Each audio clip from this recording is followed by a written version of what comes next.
If you own the 2022 Apple TV 4K, you already know the dirty little secret Cupertino doesn't want to talk about. You sit down, hit play on a high-end Dolby Vision movie, and boom. The screen goes pitch black for 3 whole seconds. Or maybe your Siri remote just randomly drops its connection right as you're desperately trying to pause. For a brand that literally built its empire on seamless integration, the current living room experience is surprisingly broken.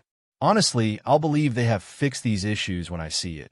But the leaks pouring out of the supply chain right now suggest the 2026 Apple TV 4K is getting a massive overhaul. We're not just looking at a lazy spec bump this time.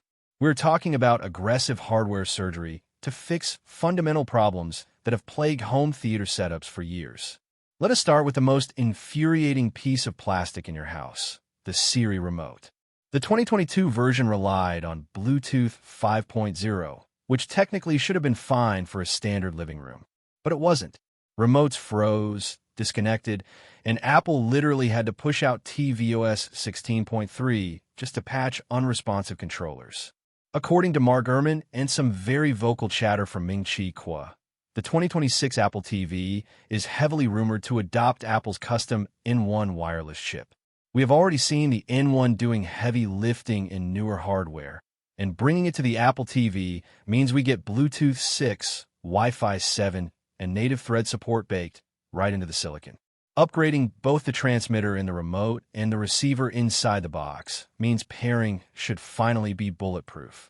But here's my issue. The remote is still made of slick aluminum. It weighs exactly 66 grams, and you charge it via USB-C, which is great. But it has absolutely no backlit buttons. Why on earth are we using a television remote in pitch-black home theaters without backlit keys? Adding a basic motion sensor to light up the buttons for 5 seconds when you pick it up would barely dent the battery life. Some sketchy reports from Mac hint at a physical redesign, but no reliable source has confirmed a backlight yet. It is a 50-50 coin toss whether Apple actually gives us what we want or just ignores it to save a few pennies on a manufacturing cost. Then we have the massive audio sync disaster. Sending video through HDMI while piping audio wirelessly to HomePods or AirPods sounds like absolute magic until you actually try it. If the television processes the picture just 60 milliseconds slower than the speaker processes the sound, dialogue feels uncanny. Hit 100 milliseconds, and you're basically watching a badly dubbed movie. With the N1 chip and a massively upgraded processor, Apple is finally aiming for tighter, hardware-level control over audio timing. The box will actively measure the exact television display delay and artificially hold the audio stream back by that exact same metric. If your OLED delays the picture by 70 milliseconds, the Apple TV will hold the audio by 70 milliseconds. Inside the Apple ecosystem, with hardware they completely control, this should work flawlessly. But if you're rocking an older third-party soundbar, you might still suffer. Speaking of older setups, let's talk about those annoying audio pops and those weird stretches of dead silence when you switch formats. Going from a basic YouTube stereo video to a Dolby Atmos movie forces your receiver to aggressively shut down one audio stream and open another. Right now, that takes 1 to 3 seconds. The supply chain data from DG Times implies Apple is aggressively beefing up the processing power to keep the HDMI audio path constantly alive, preloading the secondary stream before the first one even closes. It is a brilliant software trick paired with brute force hardware, but again, your 10-year-old receiver might still struggle to lock onto an Atmos signal fast enough. Now, back to that black screen of death I mentioned at the start. The 2022 model supported everything from SDR and HDR10+ to Dolby Vision at 4K 60 frames per second. It even supported HDMI quick media switching. But if you launch a Dolby Vision movie from a standard SDR menu, your screen still goes black.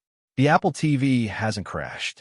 Your TV is just violently changing color modes, adjusting brightness rules, and negotiating a brand new HDMI handshake. Quick media switching helps with frame rate transitions, but it completely fails at SDR to HDR handshakes. The 2026 box will process that specific change natively in a fraction of a millisecond, but it simply cannot force your television to react any faster. We are bound by the physical limits of our displays. So, let me ask you this right now. What is the absolute most annoying bug you deal with on your current setup? Is it the black screen, the random audio drops, or the remote disconnecting? Drop a comment down below because I want to see which issue is actually driving people the most crazy.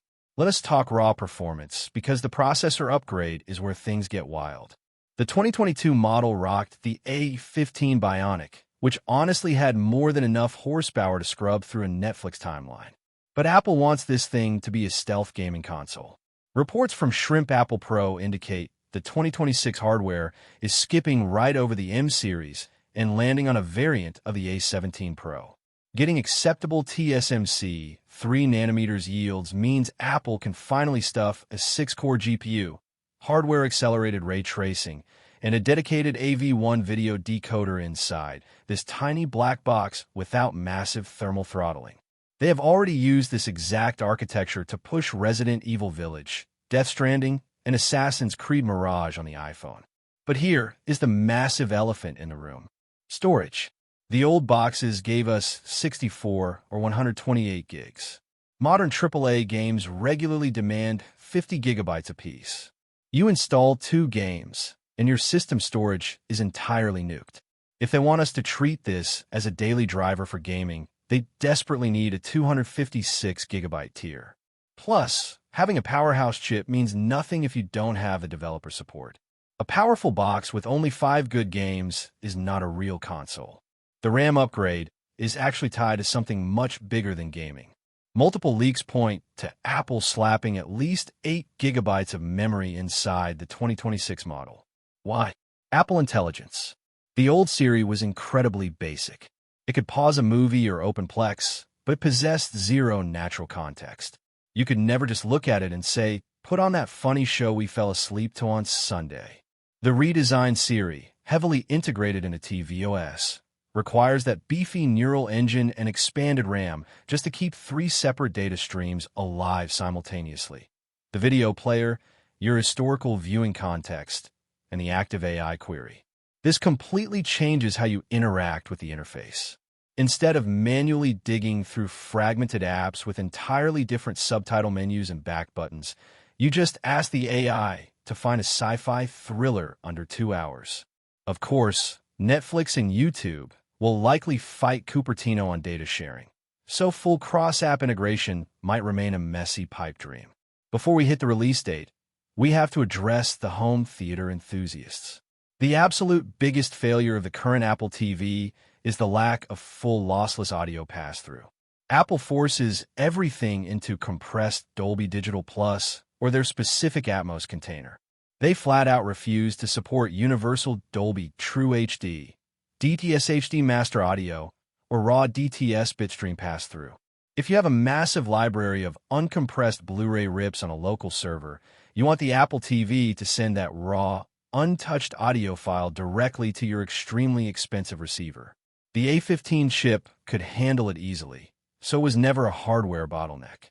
It is purely an arbitrary licensing and software limitation tied directly to the Apple tax. Will the 2026 model finally fix this?